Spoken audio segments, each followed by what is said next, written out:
Sudah terjadi di Batam dan Bintan pelajaran untuk PIK 1 dan 2. Guys, kalian sadar nggak sih? Ada satu pola yang mirip banget, Batam Bintan dengan PIK 1 dan 2. Semua punya aturan sendiri, regulasi beda, dan jadi zona eksklusif. Dan yang lebih serem, pola ini mulai muncul di banyak tempat lain. 1. Batam dan Bintan, zona eksklusif dalam negara. Batam dan Bintan bukan sekadar daerah biasa. Batam dan Bintan udah lama jadi kawasan ekonomi khusus. Pajak lebih rendah, aturan lebih longgar, bahkan mirip kayak Singapura. Banyak proyek raksasa yang bikin warga asli nggak bisa bersaing. Jadi untuk bertahan hidup, kebanyakan warga harus kerja di industri yang dimiliki investor asing. Banyak aturan berbeda dari wilayah lain di Indonesia. Bikin banyak investor asing tertarik, tapi juga berpotensi memisahkan ekonomi daerah ini. Dari Indonesia, fakta mengerikan. Ekonomi Batam dan Bintan lebih tergantung ke Singapura daripada ke Indonesia. Masyarakat lokal makin terpinggirkan karena harga tanah dan properti melonjak.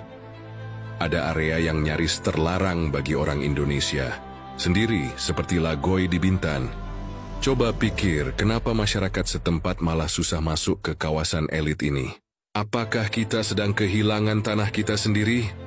2. Kesamaan pola Batam dan Bintan saat ini mirip Singapura dulu. Mari kita lihat kesamaan pola.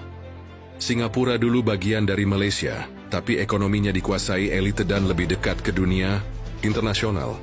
Akhirnya pisah dari Malaysia. Batam dan Bintan sekarang ekonominya lebih terhubung ke Singapura daripada ke Indonesia. Ada regulasi sendiri, aturan pajak sendiri.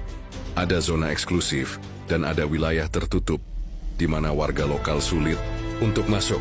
Bahkan, beberapa pengamat bilang jika dibiarkan Batam bisa menjadi Singapura kedua. 3. Wilayah lain yang memiliki pola serupa. PIK 1 dan 2 di Jakarta dan Banten. Wilayah eksklusif, harga properti tinggi, sulit diakses masyarakat biasa, dan ada keterlibatan investor asing. Seperti yang sudah dijelaskan di video sebelumnya, Meikarta di Bekasi. Konsep kota modern, kepemilikan properti banyak dikuasai investor asing. Meisterstad atau Pollux, Habibie di Batam, proyek keluarga Habibie, mirip Hong Kong. IKN Nusantara di Kalimantan. Ada potensi regulasi berbeda dari wilayah lain dan ada keterlibatan investor asing. Semua ini menunjukkan pola yang sama, zona eksklusif dalam negara. Apakah ini hanya sekedar bisnis? 4. Penyebab dan dampak dari zona eksklusif. Kenapa ini bisa terjadi? Kebijakan ekonomi yang terlalu terbuka untuk investor asing. Ketimpangan sosial dan ekonomi masyarakat lokal tersingkir. Zona bebas pajak dan regulasi khusus membuat wilayah ini makin terpisah dari Indonesia. Apa dampaknya? Wilayah ini bisa menjadi negara dalam negara, yaitu dengan meminta status otonom khusus. Ekonomi lebih terkoneksi ke luar negeri dibandingkan ke Indonesia.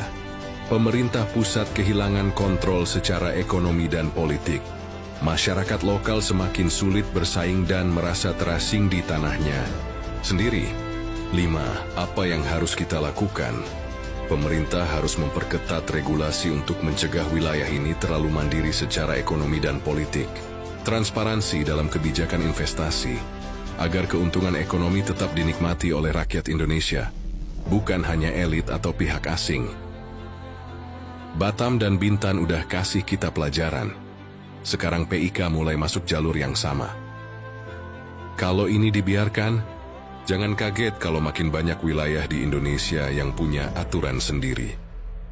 Bukan kita menolak investasi asing, hanya saja jangan terlalu diberikan kelonggaran dan keringanan, apalagi berkaitan dengan regulasi. Negara harus tetap punya kendali dan kontrol penuh. Jika investasi asing malah bikin bahaya serta merugikan negara dan rakyat, maka jelas harus ditolak. Gimana pendapat kalian, guys? Komen pendapat kalian di bawah.